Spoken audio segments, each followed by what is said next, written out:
virtual PICU, the president and CEO, these are also sort of disclaimers, of a company owned by a bunch of not-for-profit healthcare providers called VPS LLC. And I am a pediatric intensivist and anesthesiologist. I am not a computer scientist or an informaticist, which will no doubt become obvious as the course goes on. And I'm making that disclaimer because so many of the computer scientists who will be speaking today will, in mid-speech, go, oh, why am I talking about healthcare? I'm not a doctor. I've said it for all of you. The doctors in the audience probably knew that and really want to hear what you have to say. So disclaimers, I've made the only one necessary for the rest of the meeting, okay? My job is to explain why we're here, and obviously it has to do with data. Unfortunately, most medical data is still in the upper left-hand corner, but medical data is massive, complex, and growing rapidly. And what do we do with that data? It comes from the bedside in the form of waves, things people hear with archaic instruments. Some of it's even digital. Some of it's highly complex. You might see this slide again. It comes from the patients in all manner of shapes, from genetic information to radiologic information, and data sometimes occurs in strange forms.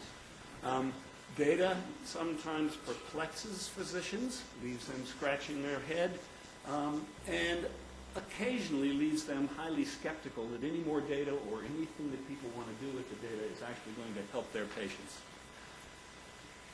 But, as everybody in this room knows, the patient is data. Yes, there is a baby in there, right down there, and that is the kind of patient I have. This is my work environment. The information flowing from this bedside is quite extensive. All of these little pumps give information. These are all the drugs being continuously infused into this child. There's a machine over here breathing for him, which has a huge ton of information about his respiratory position. I've just got the signal from the side, and I'm not on. Should I start over? Ooh. No. And all of that information is flowing from the patient. Now, that's far more than any human being can take in at any given time, or understand, or even pay attention to at any given time. And what usually happens to this information and data about the patient is it rolls off the monitors and disappears into the ether, never to be seen or thought about again, despite the fact that it may contain an awful lot of evidence about what the effects of treatments have been, what the outcomes have been, how patients have done, and what has happened to them. It's often lost. Well, to paraphrase Samuel Coleridge Taylor, I sometimes feel like there's data everywhere, and all the monitors did blink. Data everywhere, and not a time, and not any chance to think about what we do with that data. And sometimes we feel like we're drowning in a data deluge and disappearing down the rime of the ancient mariner's maelstrom there in all of that information tunnel. We're here today to try and figure out what we do instead of drowning in that healthcare data deluge. How do we learn from data? The evidence of thousands and thousands of patients' healthcare transactions, interactions between healthcare providers and the patients, and the outcomes of that, and what we can do with it. Well, in 1998, if anybody cares what the virtual PICU was, in 1998, a bunch of pediatric intensivists sponsored by the Whittier Foundation here in Pasadena, California, some of whom are in this room yet today, have hung on for all these years, was founded to start using that sort of information. This was in 1998. Hospitals weren't connected to the internet. ICUs didn't have electronic healthcare data records, not very many of them. And most records were kept in a legal ledger in the front of the ICU, kept by the ward clerk. You can imagine the high accuracy that we could figure out what we were doing. ICUs practiced in isolated fashion, and each intensivist saw a small number of patients with any given disease. So they were always treating rare diseases. And their own personal experience to guide them was not all that vast. There was little shared experience and little cooperation. Hard to imagine, but true. I've traveled around a lot of ICUs, and what is dogma, this is the only way to do it in one ICU. If you try it down the road in the next ICU, it's pure heresy, malpractice, and you're going to kill the patient.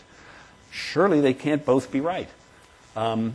And there was no national picture of pediatric critical care. We didn't know what the distribution of illness was amongst large numbers of children. In fact, how many children had critical illness and were admitted to ICUs a little over a decade ago.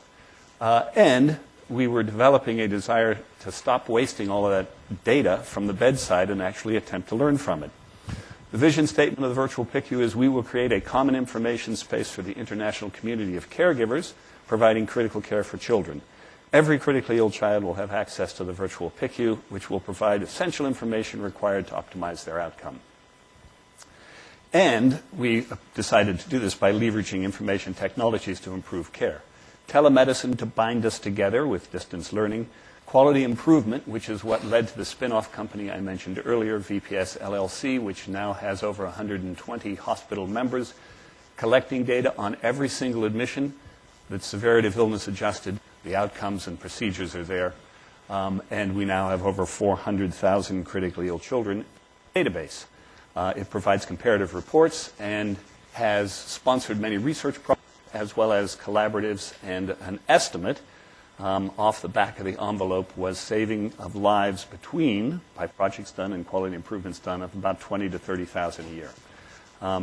And that was initially started to get people used to entering electronic data and sharing it for comparative purposes, and to support critical care research.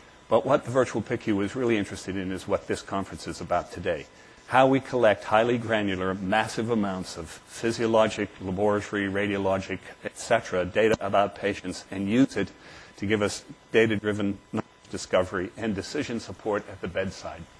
Motivating factors were how do we take that massive amount of digital data to improve the care we provide critically ill children more than one at a time so that we could bring all of that experience to the bedside. And how do I find patients in all of those now 400,000 patients that are just like this one, so I can see which therapies were associated with the better outcomes, what people were treating various conditions with, and to really understand how critical illness happens to children. The thought we had was to do comparative analysis of that data for decision support, or really data-based comparative medicine. And as everybody here knows, we now have the capability of digitally capturing myriad medical transactions and their outcomes, which is the real evidence, and allowing the data to speak for themselves to inform decisions about the next patient. How does my current patient compare to thousands of other actual patients for whom the outcomes are known?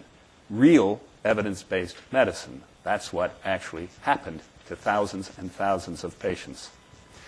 The VPICU research team now has several people involved in it. These are folks who are currently working with it and all their related institutions. Many of them are here today, I'm glad to say. And those are the institutions that are involved with us. The Institute of Medicine has stated that the transfer of knowledge is care. And if that's true, the transfer of knowledge is care, then healthcare is obviously an information business. So all of you informaticists and information scientists and computer scientists are obviously here to help us practice medicine. And I've already said the patient is data. But what is medical data really like? Is it the same as looking at data from building cars, where the application of big data sets and data mining and computational sciences have certainly had tremendous success across business, finance, and many other domains? Can medical data be approached that way? Well, medical data is peculiar. First of all, we all know it's not so easy to move around. There are great issues around privacy and confidentiality, and none of you want your medical records in the street. It is still, unfortunately, largely non-digital. It comes from disparate, multiple siloed databases, and people have great concern about sharing it. It's multidimensional, more we'll say about that. It's not always normally distributed, and this is often forgotten, although most physicians understand what the bell curve is and understand statistics from a parametric point of view. Medical data isn't always normally distributed, and in fact, skewness and kurtosis in a population may be a measure of illness and pathology, which means that the statistical approach to analyzing medical data is a little more complex. There's a special status of medicine. All of you who are non-physicians are perhaps happy or pleased to be working in an area where the outcomes can actually affect, in this case, children's lives. But that's also a daunting and concerning prospect. Medical data is hard to verify. It's also time-based. It's not just a series of numbers. The order of the numbers or observations of data are important. And dealing with time-based and trajectories is an important aspect of analyzing medical data. Unfortunately, it also has frequently missing data. It's haphazardly collected, and although it's not necessarily missing at random. Just because a doctor didn't order a test doesn't mean it's randomly missing. Didn't think it was indicated. And if there are a whole bunch of blood gases done, the mere fact that there were frequent observations of a parameter in a short period of time is an indication of the patient's condition. So there may be a scatter of distribution, and the data is not collected in a regular, timely fashion, but that in itself has information. How it's collected, stored, and displayed is important, and the EMR is still in the majority of hospitals. But EMRs were invented to collect data from the bedside and display it on a screen. They were never invented to collect data for the purposes of data mining, information generating, and knowledge discovery. So there is a long jump between what we now have in the form of electronic medical records and what we need to understand it. What's wrong with medical data? It's highly dimensional, multivariate time series, sparsely and irregularly sampled from complex physiologic dynamic processes. I won't go into this slide, but this is just a long list of considerations when figuring out what we need to do with the data. And the time ranges, even when we know it's time distributed difference. It ranges from milliseconds to daily, or maybe an observation that's highly important was made once during the patient's hospital stay. Different sampling frequencies are based on the patient, different forms, free text, images, laboratories, physiological observations. And the result of all of that is noisy, highly uncontrolled data that rarely satisfy the assumptions of classic analytic techniques, which requires unique and creative approaches for analysis. Well, application of newer computational techniques and artificial intelligence methodologies to these data requires data extraction from multiple disparate data sources. Every hospital has a unique data collecting system, if system is the right word. They have a jumble of data collecting tools.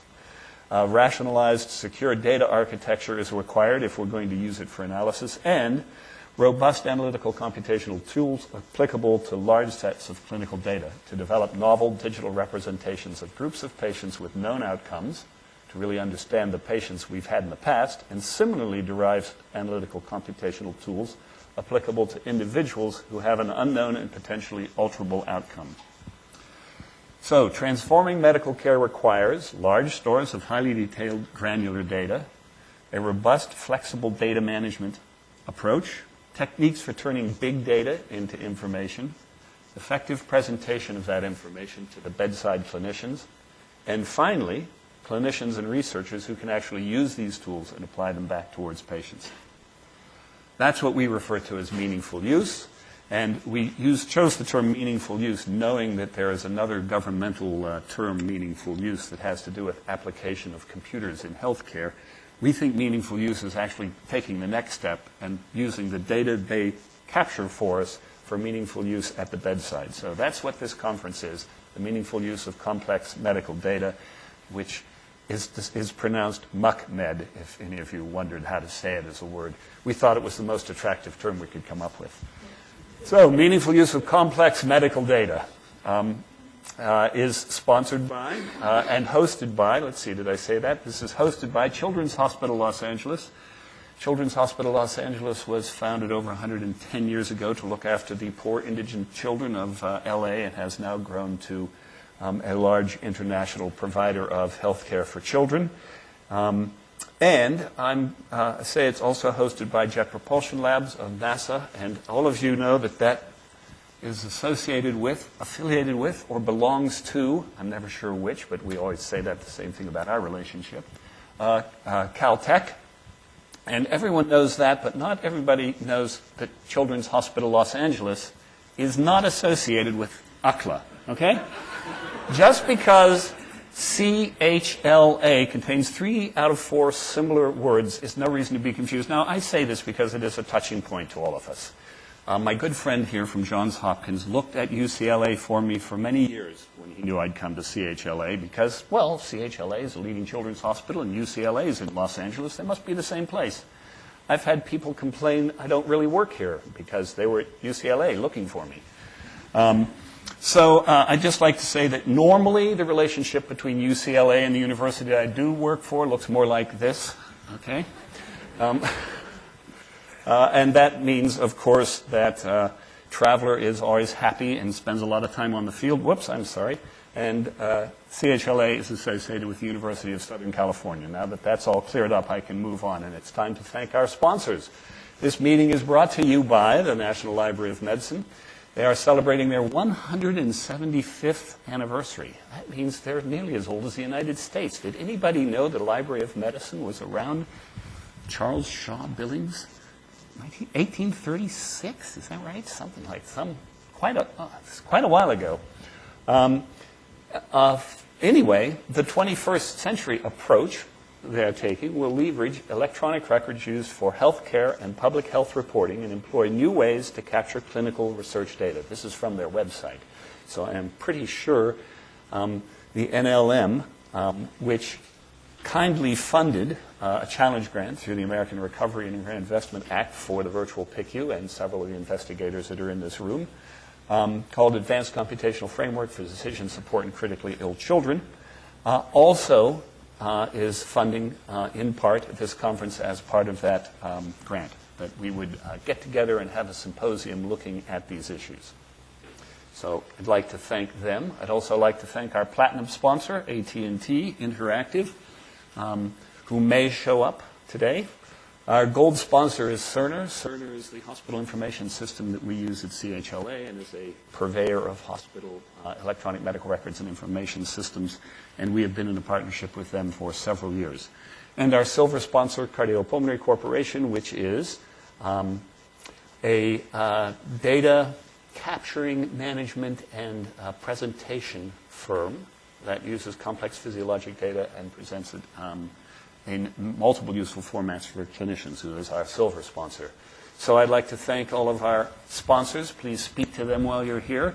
Without them, you wouldn't be sitting here suffering this talk right now. But thank you. So, I meant to say, on here it says CHLA_guest, any valid email address.